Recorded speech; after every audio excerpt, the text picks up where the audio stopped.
morning. And we're going to go across now to be joined by the co founder of WOW, Women of Waqf, WOW. And there is a virtual conference that will be taking place on Saturday, the 10th of October, and Sunday, the 11th of October. And we're joined now by the co founder, Sister Noorjaan Allie. Sister Noorjaan, Assalamu alaikum wa rahmatullahi wa barakatuh. Wa alaikum salam wa rahmatullahi wa barakatuh. How are you doing? Yes, Alhamdulillah, Juma Mubarak to you and welcome to the show. Same to you. Same to you. Shukran.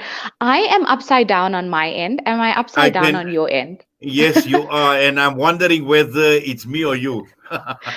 I think it Yeah, might okay, be that's me, but better. No, my goodness, now you've gone the other way around. Okay, it's there like we you're doing a go. cartwheel here. Okay, right, now that's There we perfect, go. Sister Nurjan.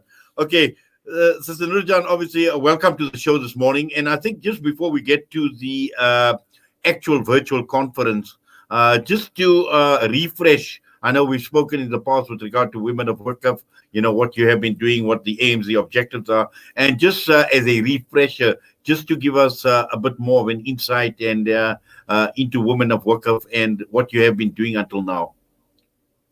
Sure. So this is our second annual conference that we'll be hosting. So last year was the first one, and the aim is really twofold. Is one, to create spaces for women to engage and interact, whether that's um, in the arts, so creatively, whether that's helping women start businesses, share ideas.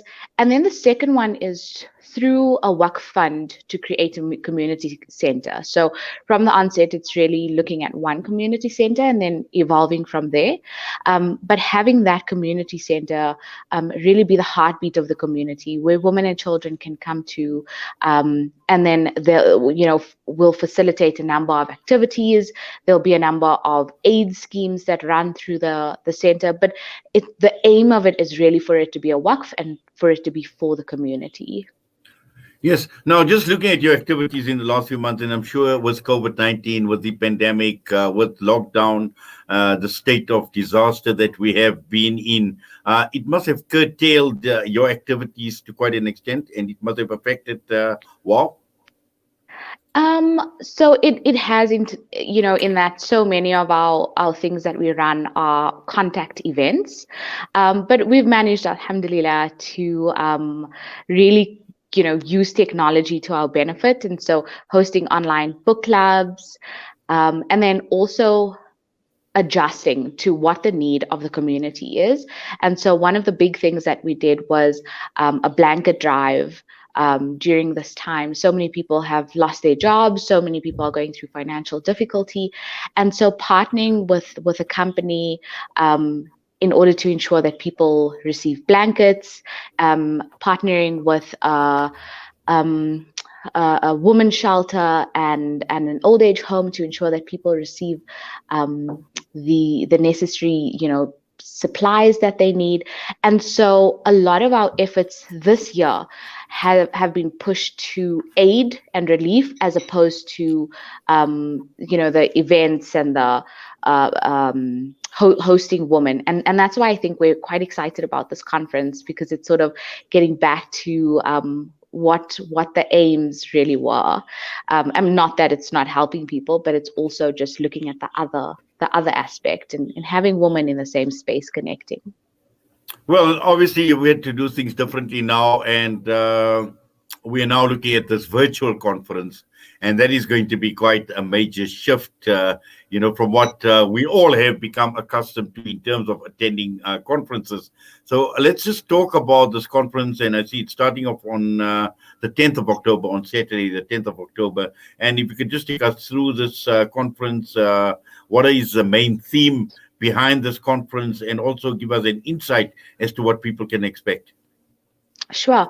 So last year, just to contextualize, last year was very general. We had women attend. We had only women panelists, and it was quite general, chatting about what the challenges are that women face. And so, in light of COVID, in light of so many things that have happened this year, a lot of the stuff relating to gender-based violence, we really wanted to isolate the topic around community building and reconciliation.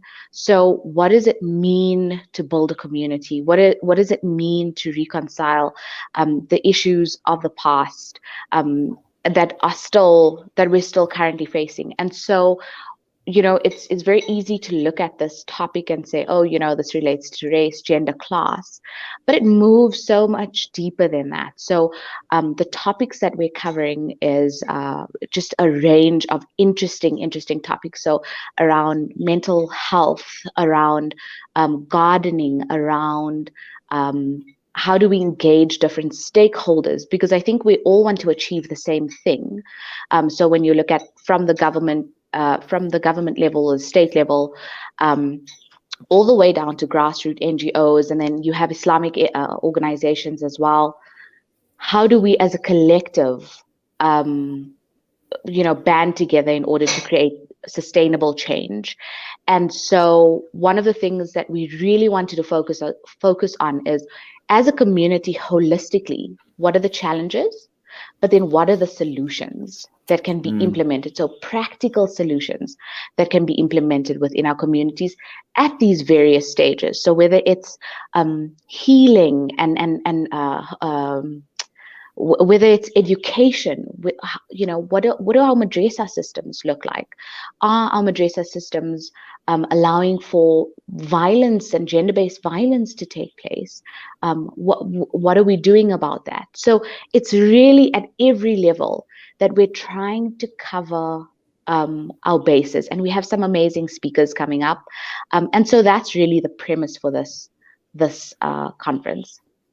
Well, I think this is very important, and especially when we look at the focus is on gender-based violence in South Africa, and we should not forget that as Muslim and as Muslim women, they are obviously not, immune from things like gender-based violence. And it's quite shocking where just yesterday I was talking to somebody and they mentioned that even during this COVID-19 era, with people spending a lot more time at home, the levels of gender violence have actually increased. And the thing is, we cannot shy away from the fact that this is a problem within the Muslim community and it needs to be talked about. That is absolutely correct. And, it's not just towards women, but it starts from a very young age, from children. What are we introducing into our children's lives in schools, in madrasas, in home, that sort of perpetuate this narrative that violence is okay? And so, that looks at gender-based violence at older ages. And so what we're trying to do is really build an institution around reconciliation and look at all the different pockets of it, because these things don't really work in isolation. And so if we can collectively, and when you look at it holistically, it's tough, because you're like, wow, there are so many issues, there's so many challenges. But I think we have to start looking at it in that way in order to, as a collective, then come together in our different organizations in order to attack these challenges. Yes. Now let's just look at the speakers lineup, and I see you've got quite a huge lineup on each day, on both Saturday and on Sunday. I think I'm just trying to do a quick count, possibly about 12 on each day. So you've got quite a large group of speakers, but I'm sure they will be covering a variety, lots of different topics. Yeah, so I moving into this age now where we're using virtual spaces to host conferences and webinars, it does get a bit much, and people do feel that tech fatigue. But what we really wanted to do is find speakers that are busy with whatever their topic is, so they're very ingrained in the work that they're speaking about. And I think because this topic is so big and it's so broad, it was really important for us to find the experts on this topic, and then have panel discussions, relating to these topics. But we have so many amazing speakers. I think that there are just so many amazing people doing great things out there that it was quite difficult for us to narrow it down to 12 per day, even though that is quite a list. Well, definitely. Well, for anyone obviously wanting to attend this conference, I see you have got a website address. So I suppose going onto your website and clicking, I suppose there would be a link to enter the conference. So we're actually doing it off our social media, so on Facebook and Instagram. So all they'll basically do is find the post and click on the link to RSVP. And I just want to iterate that for this conference, all is welcome. So last year we had women, we had young women, we had teenage girls join, but this conference open to men, women, children, and I would like to encourage the youth to join. Last year we had 2 teenage sisters join us, and they were incredible. And so I think if we had more of that engagement from the youth and really listening to what they have to say. I mean, one of our panelists is 16 years old. I think it would be quite fruitful in this holistic building. Well, Sister Noorjaan, Jazakallah so much for that and for your time with us this morning. We wish you all the best. We wish, all the best, and hope you have a wow Inshallah. conference, inshallah. Assalamu alaikum. Ameen. Wa alaikum salam. Well, that brings us straight on to 9:47. We come back. We'll be joined by the